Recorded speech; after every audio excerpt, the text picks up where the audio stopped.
Assalamualaikum, hai semuanya. Kita bertemu lagi macam biasa di video reaction saya kali ini guys. Oke, semoga semua yang menonton video saya pada hari ini sehat-sehat selalu. Nah, kali ini saya mau tengok video pembahasan tentang ini ya. Diakui dunia, inilah 6 taktik perang jenius Indonesia yang bikin penjajah mundur. Tapi yang paling pentingnya adalah semangat juang gitu ya, semangat juang orang Indonesia itu untuk mendapatkan kemerdekaan. Itu luar biasa gitu kan, ditambah lagi dengan teknik perangnya. So jangan lama-lama lagi, mari sama tengok video ini, let's go. Hai semuanya, balik lagi sama Calon Sarjana. Tank baja lawan bambu, ya secara logika kita kalah telak ya, tapi sejarah berkata lain. Tanpa teknologi canggih, pahlawan kita menggunakan otak dan juga alam untuk menghancurkan mental lawan-lawannya.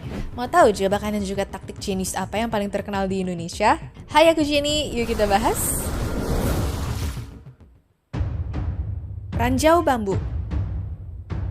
Kalau negara tetangga Vietnam punya senjata rahasia berupa punji stick, sebenarnya negara Indo juga punya loh. Namanya adalah ranjau bambu seperti ini.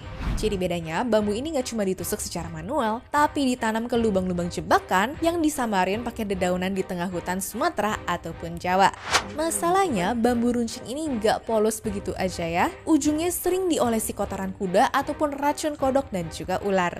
Biar nih, kalau ada penjajah yang kakinya ketusuk, lukanya tuh bakal infeksi parah. Zaman dulu kan obat susah ya, sehingga luka kecil gara-gara bambu kotor ini bisa bikin demam tinggi atau bahkan meninggal dunia.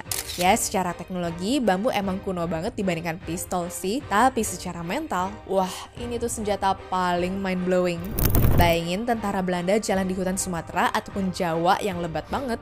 Setiap langkah mereka harus was-was ya. Aduh, jangan-jangan di balik semak ini ada lubang bambu lagi. Nah, ketakutan inilah yang bikin mental mereka jatuh. Mereka jadi takut masuk hutan dan disitulah pejuang kita menang. Luar biasa ya.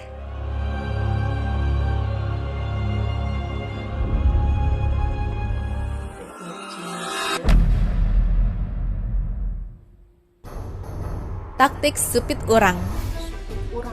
Teman-teman, suka makan udang nggak? Wah, enak ya! Tapi tahu nggak sih kalau udang ternyata pernah bikin tentara penjajah lari terbirit-birit ketakutan di Indonesia loh? Taktik perang jenius kali ini datang dari Jenderal Sudirman yang legendaris. Namanya adalah taktik supit urang. Dalam bahasa Jawa, supit artinya jepit ataupun capit, dan urang artinya udang. Eits, jangan bayangin seafood saus padang tapi ya.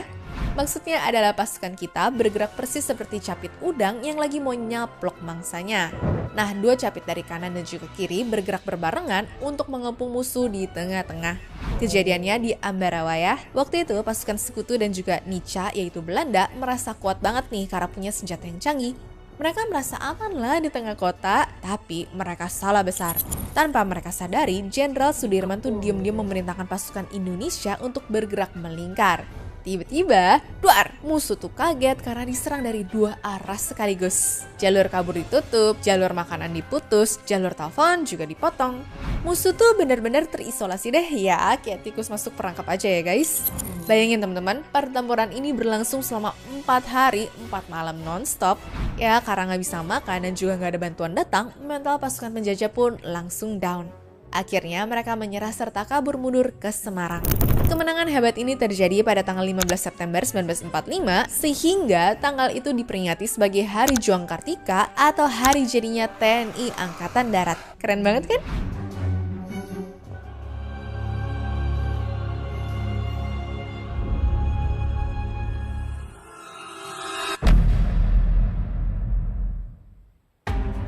Jebakan jembatan putus. Dulu, pejuang kita tuh tahu ya kalau senjata kita tuh kalah canggih, jadi mereka tuh pakai otak. Caranya tuh begini, pejuang kita ngumpet dan juga sengaja membiarkan truk-truk musuh masuk ke jembatan. Nah, waktu musuh udah sampai di tengah-tengah, boom, pejuang kita meledakkan tiang jembatannya. Akibatnya, musuh terjebak, maju nggak bisa, mundur juga nggak bisa. Yap, cara ini ternyata dulu sering dipakai sama pejuang Indonesia yang mau menjebak konvoi Belanda dengan nama jebakan jembatan putus. Taktik ini pun terbukti hemat peluru banget ya, dan sering bikin kita dapat hadiah berupa logistik ataupun makanan yang dibawa musuh. Dan selain jebakan ini, sebenarnya orang Indo bisa dibilang serakah karena sempat menganut prinsip kalau gue nggak bisa punya, ya lu juga nggak boleh dapet. Soalnya mereka sempat nerapin ya prinsip itu di sebuah taktik yang diberi nama bumi hangus. Contoh paling legendaris adalah peristiwa Bandung Lautan Api. Waktu itu, tentara Inggris dan juga Nika menguasai kota Bandung untuk dijadikan markas ya teman-teman. Pejuang kita tuh mikir, enak aja mau pakai kota kita. Akhirnya, daripada kota Bandung dipakai oleh musuh, rakyat dan juga tentara kita tuh rela membumi hanguskan alias membakar rumah dan juga gedung-gedung penting di sana sebelum pergi mengungsi. Jadi kesimpulannya, pejuang Indonesia itu rela ya kehilangan apa aja, termasuk rumah sendiri, asalkan kemerdekaan Indonesia nggak diambil oleh orang lain. Totalitas banget ya pengorbanannya.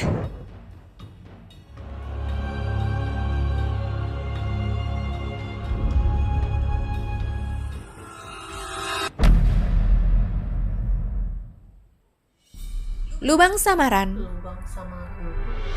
Taktik yang satu ini lagi-lagi emang mirip ya sama negara tetangga. Kalau di Vietnam namanya adalah spider holes, di Indonesia itu nama taktiknya adalah lubang samaran. Jadi buat kalian yang belum tahu, taktik ini tuh membuat para pejuang kita menggali lubang kecil di pinggir jalan yang sering dilewatin sama patroli Belanda di tanah Sidamukti. Lubang ini bukan sembarang lubang. Atasnya tuh ditutup anyaman bambu, daun kering, dan juga semak-semak. Jadi kalau dilihat dari atas cuma kelihatan seperti tanah biasa. Padahal di dalamnya ada pejuang kita yang siap menyergap. Tapi kenapa sih harus repot-repot gali tanah? Soalnya waktu itu tentara Belanda tuh jahat banget guys. Mereka tuh membakar habis rumah-rumah warga yang ada di desa Sidamukti. Pejuang kita tuh marah, tapi mereka tuh kalah senjata. Akhirnya mereka pakailah ya taktik ini. Bayangin jadi tentara Belanda deh, lagi jalan santai, tiba-tiba dari tanah di sebelahnya muncul pejuang kita. Mereka panik tuh karena merasa lawannya kayak hantu yang bisa muncul dan juga hilang di dalam bumi. Tapi taktik ini nggak gampang ya. Pejuang kita tuh harus super duper sabar. Mereka harus duduk jongkok di dalam lubang sempit itu selama berjam-jam loh. Nggak boleh bergerak, nggak boleh bersuara, dan nggak boleh kebelet pipis. Padahal di dalam situ tuh panas, pengap, dan banyak nyamuk kan? Jadi kebayangkan luar biasanya kesabaran kakek buyut kita tuh seperti apa teman-teman?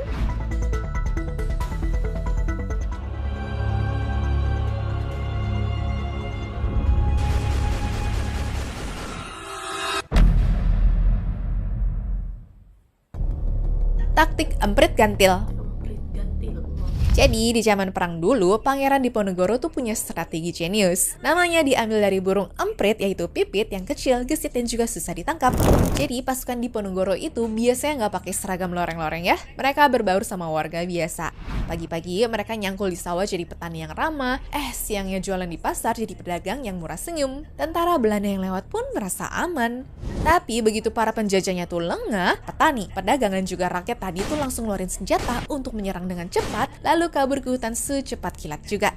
Hasilnya apa? Hal ini bikin para penjajah tuh paranoid karena nggak bisa membedakan yang mana musuh dan juga mana yang rakyat sipil.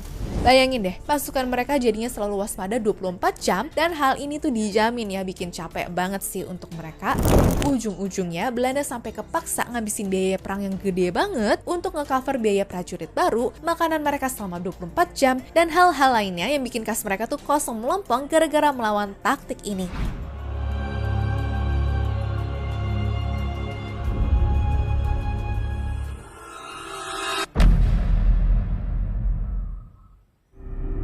Taktik pagar betis. Pagar betis.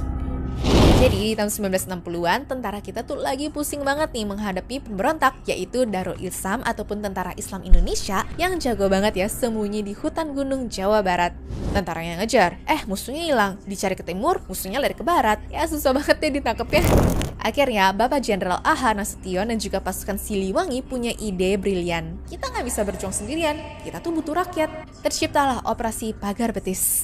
Taktik ini sebenarnya unik ya, karena buat nangkep musuh diperlukan tentara dan juga ribuan rakyat buat bikin pagar hidup dengan bergandengan tangan untuk bisa nangkap musuhnya. Taktik yang simple, strategis, terus juga murah nggak sih? Jadi bayangkan deh teman-teman, ribuan orang bikin tembok hidup yang akibatnya tahu nggak sih apa? Ruang gerak musuh jadi sempit dong. Mereka nggak bisa cari makan, nggak bisa kabur, dan juga akhirnya terpojok di puncak gunung. Berkat taktik ini, pemimpin pemberontak tuh akhirnya berhasil ditangkap di Gunung Geber. Hebatnya, taktik ini membuktikan sekali lagi ya kalau senjata paling canggih di Indonesia itu bukan pistol ataupun meriam, tapi gotong royong. Kalau rakyat dan juga tentara sudah bersatu, musuh squad apapun pasti keok sih. Anyways, cukup sampai di sini ya guys video hari ini. Oke guys, itulah dia videonya ini. Itulah dia perjuangan orang-orang zaman dahulu gitu kan, nenek moyang zaman dahulu yang begitu berjuang dengan hebat gitu kan untuk mengusir penjajah gitu ya. Dengan kejeniusannya gitu, menggunakan teknik-teknik yang dapat melawan gitu penjajah yang pada waktu itu kan sudah ada senjatanya gitu kan ya, tapi mampu untuk mengalahkan gitu. Luar biasa sekali kan. So, terima kasih banyak sebab kami sudah menonton video ini. Jangan lupa untuk subscribe, like, komen, dan juga share ya. Kita bertemu lagi di video reaction saya yang seterusnya. Assalamualaikum.